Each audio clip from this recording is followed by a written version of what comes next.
Capítulo 18 Vivendo com o Mínimo, por Pedro Algorta. Até o dia de hoje, eu nunca tinha falado publicamente sobre o assunto.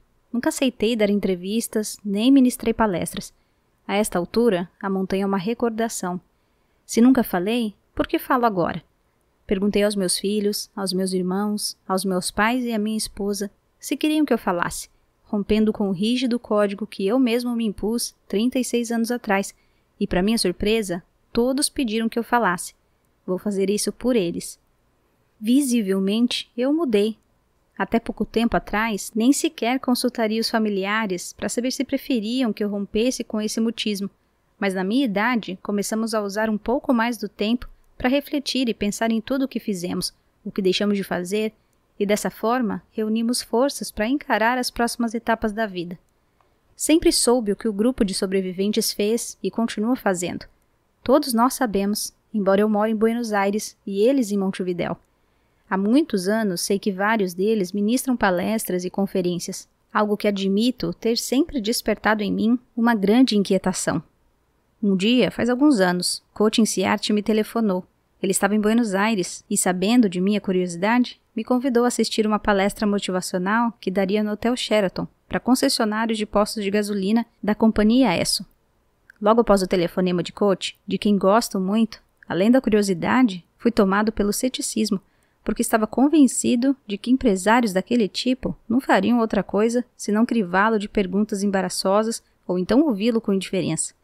Fui à palestra no Sheraton nesse estado de ânimo, claramente pessimista. Para não ficar como um espectador de primeira fila, preferi me sentar ao fundo. Lembro que minhas mãos suavam de nervosismo, como se o conferencista fosse eu. A sala estava lotada. Coach começou a falar com muita serenidade e desde a sua primeira frase produziu-se um silêncio incomum nesse tipo de apresentação. Coach falou, relatou em minúcias o que aconteceu na montanha, sem apresentar reflexões ou opiniões pessoais. Quando terminou dizendo "muito obrigado por me ouvirem", eu estava convicto de que se manifestaria a indiferença que tanto temia, ou que os presentes haviam tido a deferência de ouvi-lo em silêncio para soltarem a voz agora, quando teriam a possibilidade de esgrimir o microfone que uma assistente passava a quem pedisse. Mas, para minha grande surpresa, o que se seguiu foi uma ovação de pé, como eu nunca havia visto nem escutado em toda a minha vida, a ponto de sentir minha pele arrepiar. Em todas as palestras e conferências a que assisti, com diferentes auditórios e temas variados, embora nunca sobre os antes, nunca vi um público tão emocionado e agradecido em relação ao expositor. Os aplausos não terminavam nunca, e eu olhava para Coach em cima do tablado, tão humilde, tão sereno, como se aquela resposta das pessoas não surpreendesse em nada. Depois formou-se uma romaria de pessoas que queriam falar com Coach, e ele atendia a todas, com a mesma tranquilidade, enquanto eu o observava, arrasado. Quando me viu, aproximou-se para me abraçar. Eu me perguntava o que teria acontecido, pois para mim tinha acontecido algo totalmente incompreensível. Como um relato que eu havia feito 1000 vezes em particular, quando minha família ou algum amigo muito próximo pedia, podia provocar aquele efeito nas pessoas, aquela fascinação. Enquanto a romaria continuava, pois agora faziam fila para conversar com ele em particular, saí de perto de Coach porque não queria que soubessem que eu tinha feito parte daquela viagem. Nada aconteceu como eu havia previsto, e me dei conta, claramente, de que essa história é um acontecimento muito insondável, que transcende a superfície, embora eu ainda o mantenha guardado dentro de uma mala. Esse episódio me trouxe de volta à montanha. Sem dúvida, foi uma experiência extraordinária, mas acredito tê-la vivido como um fato comum, pelo menos é o que eu penso até hoje. Trata-se de um fato descomunal do qual consegui me distanciar, e esse distanciamento me permitiu levar uma vida normal, sem essa interferência permanente. Não critico os outros sobreviventes que vivem com esse tema no presente de forma constante, muito menos faço julgamentos, mas não é meu caso. Para mim, hoje, trata-se apenas de uma lembrança que evidentemente tem um peso especial, pois uma circunstância como a palestra de Coach me desestabilizou. Meu distanciamento foi tão grande que guardo poucas recordações. Tenho umas anotações em algumas folhas descoloridas pelo tempo, porque fazem parte do meu passado. Se me perguntassem do que me lembro do acidente em si, eu diria que senti um grande choque, a neve entrando por todos os lados, e o avião deslizando pela encosta, fora de controle. E quando o aparelho se detém, uma grande paralisia. Eu não sabia o que estava acontecendo. Os gritos atordoantes, a surpresa e o que eu estou fazendo aqui? A comoção me impedia de elaborar pensamentos mais complexos que o fato de estarmos na cordilheira, em meio a muito sangue, mortos e feridos. E assim passei as primeiras noites, com pensamentos breves, sem detalhes. Passei por um processo intenso de amnésia, embora não tivesse me ferido fisicamente, mas sim devido a turbulências emocionais enormes. A certeza de que em poucas horas acabariam por nos resgatar não tinha respaldo em nenhuma análise da situação. Era uma dedução leviana, que se esvanecia se encarada com o mínimo de rigor. Viajavam com o grupo 5 companheiros da minha geração no colégio Stella Maris Christian Brothers, mas eu fui o único deles a sobreviver. Morreram Maqui Riaim, Abal, Plateiro e Nogueira. Curiosamente, embora entre eles estivessem os meus melhores amigos, Nogueira e Maqui Riaim, com quem estudava ciências econômicas, eu não sonho com eles. Essa lembrança não me acompanhou ao longo da vida. Dormia com frequência ao lado de Arturo Nogueira, que estava muito ferido, nas redes de cima. Isso evitava que pisassem em mim ou me chutassem sem querer, embora o frio fosse muito mais intenso. Naqueles longos períodos que passávamos juntos, na rede, falávamos muito pouco. Nem eu, nem ele estávamos em condições de conversar. A primeira lembrança que tenho dos 71 dias que passei na montanha é a da passagem do tempo, a lentidão com que os ponteiros do relógio se moviam, às vezes parando por causa do frio. A mansidão, a latência daqueles períodos em que nevava e ficávamos o dia inteiro dentro do cone partido, espremidos, enquanto se passavam aqueles dias em branco. Às vezes, nos dias sem tempestades, saíamos do avião e passávamos horas e horas com a mente vazia, contemplando aquele horizonte inorgânico. Tudo passava muito devagar. Foram 71 dias em que vivi em um ritmo de vida bastante lento, em branco e preto, com os sinais vitais em níveis mínimos. Procuro desmistificar as coisas para poder descobrir o que existe por trás delas. Lembro que o mais complicado de comer a carne não era por ser humana, mas sim porque estava crua e era difícil de engolir. Quando saí da montanha, conseguia relatar os detalhes mais minuciosos de tudo o que havia acontecido, os pormenores de como nos alimentávamos com absoluta naturalidade. Não me parecia estranho, nem curioso, embora percebesse que todos os que me ouviam ficavam escandalizados. Por que eu fazia aquilo? Ainda hoje, não acho que tenhamos feito nada de proibido, mas já não consigo falar do mesmo modo como naqueles primeiros dias. Hoje, se conto o que relatava aos meus amigos naquela ocasião, fico horrorizado, da mesma maneira como eles se escandalizavam. Ou seja, minhas emoções tinham se transformado, mas foi aos poucos. O ambiente e o fato de conviver de forma tão próxima com os mortos faziam com que tudo se desse de forma muito natural. É como comer um assado. No começo, você não se anima a usar as mãos, mas ao final acaba todo engordurado, chupando um osso. Participei inclusive de caminhadas para procurar cadáveres nas encostas da montanha. Também não atentávamos para o fato de que estávamos vivendo em um chiqueiro, ou num cemitério, entre cadáveres e restos humanos, numa situação sub-humana. Mas da mesma forma com que nos adaptamos a viver assim, logo nos desadaptamos. Vivíamos sob golpes tão fortes e passamos por estados de confusão mental por um período tão longo que não conseguíamos formular problemas complexos. Eu, pelo menos, não conseguia intelectualizar nada, e por isso não havia espaço para dúvidas, arrependimentos ou justificativas. Não havia lugar para nada que não fosse o que tínhamos de fazer de imediato, no minuto seguinte. Como comeríamos naquele dia, como faríamos para derreter água quando o dia estava nublado, como seria a próxima expedição, quem participaria dela, que alimentação seria preciso, quem pisava em você quando você tentava descansar, o que fazer quando alguém pisava em você. Vivemos minuto a minuto sem poder nos questionar se o que fazíamos era certo ou errado, pois se queríamos fazer o necessário para viver uma hora a mais, não podíamos parar para ficar refletindo. Na questão da alimentação, houve sim, no meu modo de ver, um processo de racionalização indispensável para aplacar a culpa ou evitar a armadilha de agir conforme as expectativas dos outros. A ideia que concebemos na montanha, de que usar os corpos era um ato de amor, enquanto ao mesmo tempo fazíamos um pacto de entregar o nosso próprio corpo, isso eu disse e acreditei na hora, mas agora considero que não passava de uma racionalização. O mesmo acontece com o argumento religioso da comunhão, que eu mesmo sustentei.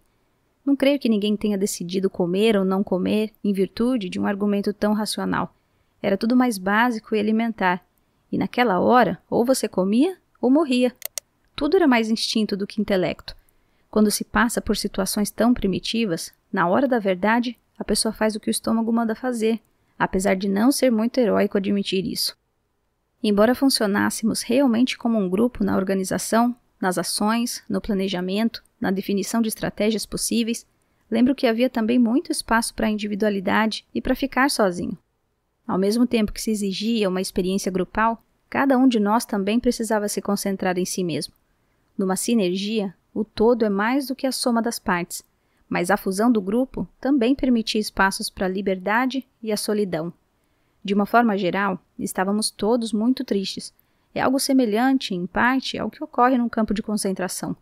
Quando há 20 pessoas que vão sendo mortas, uma a uma, imagino que o pensamento mais comum é se você será o próximo ou se terá um pouco mais de tempo. E se matam o seu vizinho ao lado, em vez de você, no fundo você respira aliviado, pois continua vivo, sem pensar que o outro está morto. Na montanha, você tentava ajudar os outros, mas no fundo, o que cada um pensava era: espero que não aconteça comigo. Espero ser o último.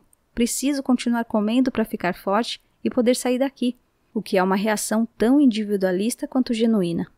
A sobrevivência, no fim, foi para mim uma façanha solidária.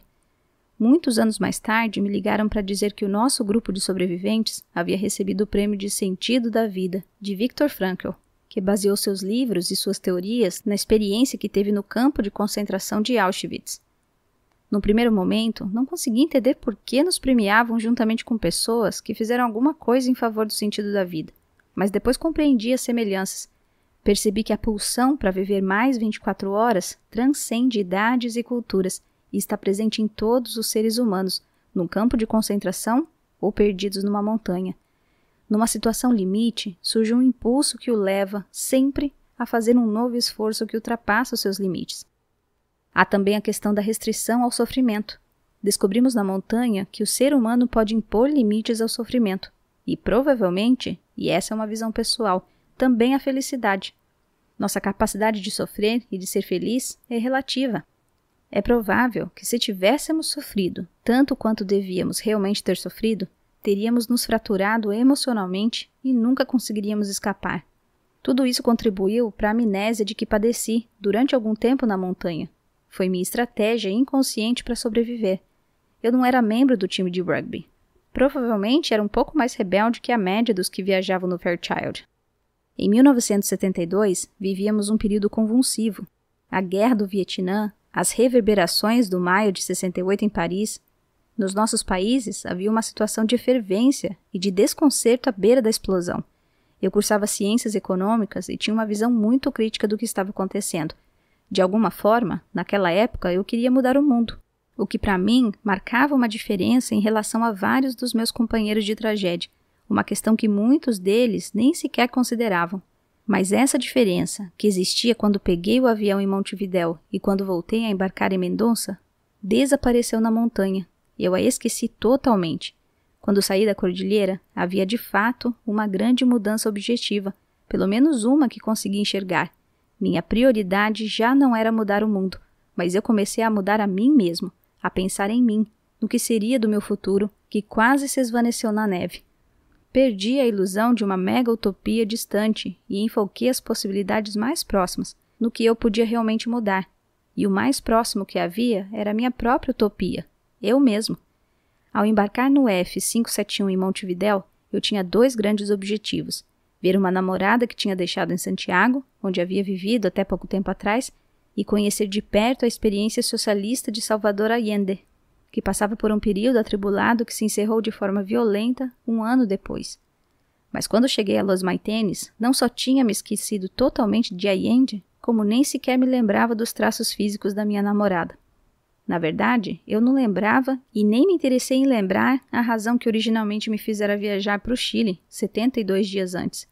Eu não morri, mas para minha namorada de então, e especialmente para minha família, com exceção da minha mãe, que sempre acreditou que eu estava vivo, eu tinha morrido.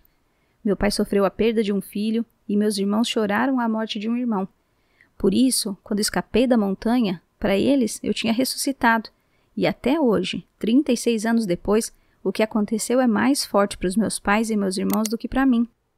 Quando cheguei a São Fernando, depois do resgate, meu pai me disse: Pedro, perdão, nós tínhamos dado você como morto.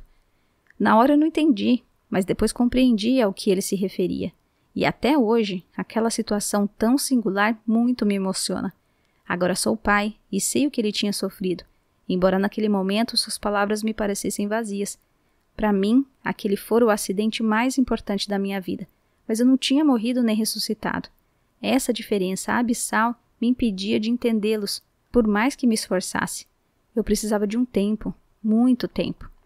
Fico comovido ao lembrar o que o meu pai me contou sobre a hora em que ouviu a lista dos sobreviventes pelo rádio de um táxi em Santiago, para onde viajara sem saber se eu estava vivo ou morto, e quando escutou o meu nome, pediu aos gritos que o motorista parasse e o abraçasse chorando.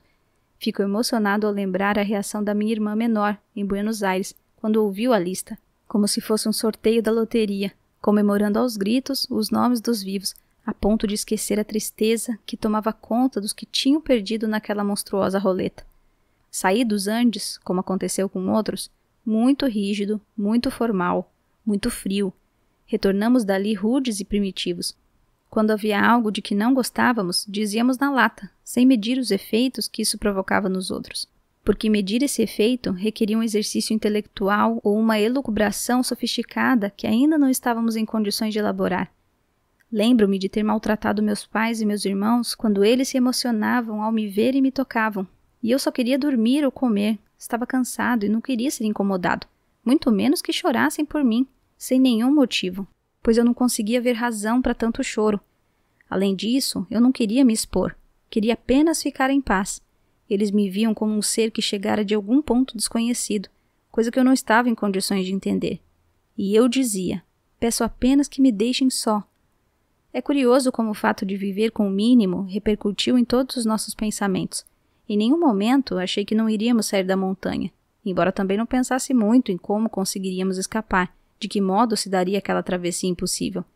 Quando vimos que Nando e Roberto tinham chegado ao seu destino, senti que até mesmo esse fato tão extraordinário era uma peça natural da engrenagem que tínhamos construído. Era o fim da viagem. Aceitei aquilo com naturalidade, pois cumpria-se o que ocorre quando se chega ao final de uma travessia muito longa, talvez até longa demais. Vê-se o ponto no horizonte. Sempre vivenciei o episódio como um acidente. Um somatório de erros humanos, potencializado por uma tempestade violenta, em que se o avião tivesse se chocado com a montanha 2 milímetros mais para cá ou mais para lá, todos teríamos morrido. Ou talvez quem estava do meu lado se salvasse e eu não. São as pequenas portas que se abrem permanentemente na vida, a todo instante, que se abrem ou se fecham. Sobrevive você ou o outro. Um se salva e o outro perece. Não há lógica. Vivo tudo isso como uma viagem que se prolongou, que perdeu o ponto de chegada, e nessa viagem desconcertante foi preciso improvisar e inovar. Esgotaram-se os alimentos e tivemos de recorrer àquilo que é o mais básico em nós mesmos. Não posso dizer que tenha me tornado amigo dos rapazes com quem sofri conjuntamente, mas depois, tendo tanto a compartilhar, comecei a gostar deles como gosto hoje, mas não me lembro de ter descoberto na montanha afinidades ou alguma nova amizade. Eu era muito individualista com os meus sentimentos e creio que isso fez parte da minha fórmula de sobrevivência. O entorno nos envolveu numa cápsula sutil que nos protegeu.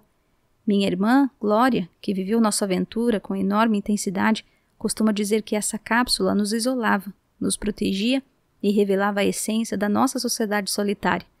Depois de sair da montanha, fui morar na Argentina, onde meus pais moravam. Estudei muito, fiz diversas pós-graduações, mestrado em Business Administration na Universidade de Stanford, nos Estados Unidos, dirigi várias empresas, algumas bem grandes, e a montanha foi se liquefazendo em minha memória. A rigor, em todos os trabalhos por que passei e em todas as universidades em que estudei, as pessoas nunca me identificaram como alguém que esteve na cordilheira. Faz pouco tempo que sabem disso, mas esse fato nunca foi usado como um cartão de visitas. Embora, devo admitir, às vezes eu traio a mim mesmo e faço algo que não quero fazer. Quando me candidatei à Universidade de Stanford, escrevi, num descuido, que era um dos sobreviventes dos Andes. Não sei se isso serviu para alguma coisa ou não, mas o fato é que me admitiram. Por que mencionei isso? Se tivesse permanecido no Uruguai, provavelmente manteria mais viva a aventura dos Andes. Entre outros motivos, porque os que se encontram em Montevidéu convivem com os familiares de todos os que não voltaram, algo que para muitos deles é e continuará a ser impossível aceitar. Quando voltei, fui visitar os pais de meus melhores amigos, Felipe Maquirriain e Arturo Nogueira, que morreram na montanha. Na realidade, eu não estava em condições de visitá-los. Deve ter sido muito difícil para eles me receberem, e não acredito que tenha levado algo positivo capaz de confortá-los. Tive depois alguns contatos esporádicos com as duas famílias, em relação às quais sei que deixei uma pendência no ar. Vivo em outra realidade, por isso foi mais fácil me distanciar do Fairchild de 1972. Mesmo assim, ele reaparece vez por outra, das formas mais imprevisíveis. Não faz muito tempo, eu estava na diretoria de uma companhia importante, e na inauguração de uma de suas fábricas, numa província no sul da Argentina, quando um chefe de seção aproximou-se e disse: Senhor, as pessoas estão com medo, estão preocupadas. Pergunto por que tem medo de mim, e ele responde: elas dizem que o senhor pode comê-las. Consegui reconstruir minha vida. Casei-me com Marinoelle, tenho 3 filhos e as coisas correram bem. Onde eu moro, as pessoas não me conheciam antes, não me viram morrer, não me viram voltar. Sou apenas um a mais. E eu precisava desse anonimato, dessa imersão paulatina na sociedade para poder refazer minha vida. Eu e minha mulher costumamos frequentar uma igreja. Talvez ali eu encontre alguma explicação para esse algo a mais que ainda não descobri o que vem a ser e que às vezes apenas vislumbro, como a reação provocada em mim pela palestra de coaching Ciarte. Há uma história que expressa de forma muito ilustrativa a simplicidade a que cheguei na montanha. Quando nos resgataram, um programa de televisão argentino entrevistou meu irmão mais novo e perguntou qual seria a primeira coisa que ele diria quando me encontrasse. Ele respondeu que me contaria que o time do qual eu era torcedor tinha ganhado a final do campeonato de futebol. Todos riram diante da ingenuidade de meu irmão. No entanto, quando nos encontramos pela primeira vez, antes mesmo que ele pudesse falar, a primeira coisa que eu disse foi que o time pelo qual torcíamos tinha ganhado a final do campeonato. Apesar de estarmos perdidos no fim do mundo, com aquele pequenino rádio, podíamos nos inteirar de algumas coisas, pequenas ou grandes, como os campeonatos de futebol, o andamento da guerra do Vietnã, a desestabilização que se vivia no Chile e no Uruguai, e a primeira coisa que me ocorreu contar a ele foi esse fato tão insignificante. Aos poucos, fui compreendendo que o acidente e tudo o que se seguiu compõem um fato público, do qual não se pode escapar, mesmo querendo. Posso decidir não falar, mas não posso determinar que se fale ou não do episódio. Como aquele sujeito que escalou o Everest e depois, quando entrava num bar, todos o reconheciam e vinham para sua mesa. Um dia ele se cansou e decidiu que não queria mais que falassem com ele. Mas já era tarde. Depois que você subiu no Everest, todo mundo irá associá-lo a esse fato, do qual não conseguirá se desligar enquanto viver. Em nosso caso, é mais complexo, já que ninguém escolheu cair na montanha. Nós simplesmente queríamos fazer uma viagem. Da mesma maneira como fui impactado pela palestra de coaching Ciarte, fiquei muito impressionado com o fato que nos ocorreu no ano passado. Fui com minha mulher numa viagem a trabalho até a cidade argentina de San Rafael, ao pé dos Andes, e dali para os arredores do vulcão Sosneado, perto do local do acidente. Aproximou-se de nós um guia da região que estava acompanhado de uma mulher jovem e bonita, porém com um rosto que expressava sofrimento, que me observava fazia algum tempo, mas não ousava falar comigo. Quando se aproximou, ela me confessou uma coisa que me deixou pasmo. Disse que a nossa história tinha salvado sua vida, que o que vivemos a tinha ajudado a suportar os seus próprios infortúnios, a morte de uma filha, o suicídio do pai e uma série de outras desventuras. Queria me agradecer por isso, tocar minha mão, para expressar que devia sua vida a nós. Quando eu ia responder, dizendo que não havia razões para nos agradecer, que ela estava nos interpretando de um modo equivocado, minha mulher me segurou pelo braço disfarçadamente, expressando com esse gesto que eu devia ficar em silêncio, pois ela tinha entendido antes de mim o que aquela pobre mulher queria me dizer. Não éramos nós, os sobreviventes, mas o episódio, o somatório de respostas que surgem quando se formulam perguntas desse tipo, motivadas pelo que vivemos, o que devolvia um sentido à sua vida. Entendi que não tínhamos nenhuma mensagem, mas éramos uma demonstração de que se pode seguir em frente, apesar de tudo. Pelo simples fato de estarmos vivos, constituímos o impulso que permitia àquela mulher se sentir muito melhor, e eu não tinha o direito de destruir essa ilusão, que para ela fazia toda a diferença entre duas maneiras de continuar vivendo, em paz e com energia ou aprisionada à melancolia. Pedro Algorta nasceu em 1951. Apesar da idade, conserva hábitos juvenis. Por isso, não surpreende que depois de ter feito graduação em economia e várias pós-graduações, tenha voltado à universidade em 2005 para cursar outra disciplina, Relações Internacionais, interagindo com jovens que têm a idade de seus 3 filhos. À primeira vista, é retraído, de frases curtas e precisas. Quando se conquista sua confiança, o que requer um tempo preventivo, revela-se amável e afetuoso, embora contido em suas manifestações. Mora em Buenos Aires. Seus 3 filhos moram e trabalham na Europa. Toda vez que se refere aos Andes, ele precisa se concentrar para recordar algo que manteve a parte de sua vida durante 36 anos. Costuma minimizar o aspecto transcendental dos relatos que se referem ao acidente e a tudo o que sucedeu, mas logo faz uma pausa e reflete. Ou será que não é assim? Seus amigos, os sobreviventes, contam um caso relatado por sua mulher, Marie Noelle, e que, segundo eles, o define cabalmente. Um dia, a partir de um anúncio de jornal, Pedro compareceu a uma entrevista de trabalho para preencher um cargo de direção numa grande empresa. Afinal de uma conversa com o presidente da companhia, este perguntou se por acaso ele não era aquele Pedro Algorta da montanha, sobrevivente dos Andes. Pedro o interrompeu secamente. Ele estava participando de uma entrevista profissional e não de uma conversa sobre sua vida pessoal. Quando voltou para casa e contou o caso à esposa, ela disse que ele havia desperdiçado uma boa oportunidade de trabalho. No dia seguinte, logo cedo, recebeu um telefonema. Sr. Pedro Algorta? Ele tinha sido selecionado para o cargo. No entanto, depois de voltar a rememorar com as palavras aqui registradas a tragédia que deixara à margem de sua vida, recentemente Pedro resolveu falar sobre os Andes, inclusive publicamente. Por que ele fez isso? Você pode impor restrições ao sofrimento e à felicidade, ele responde, mas às vezes eles ganham autonomia e transbordam o leito do rio.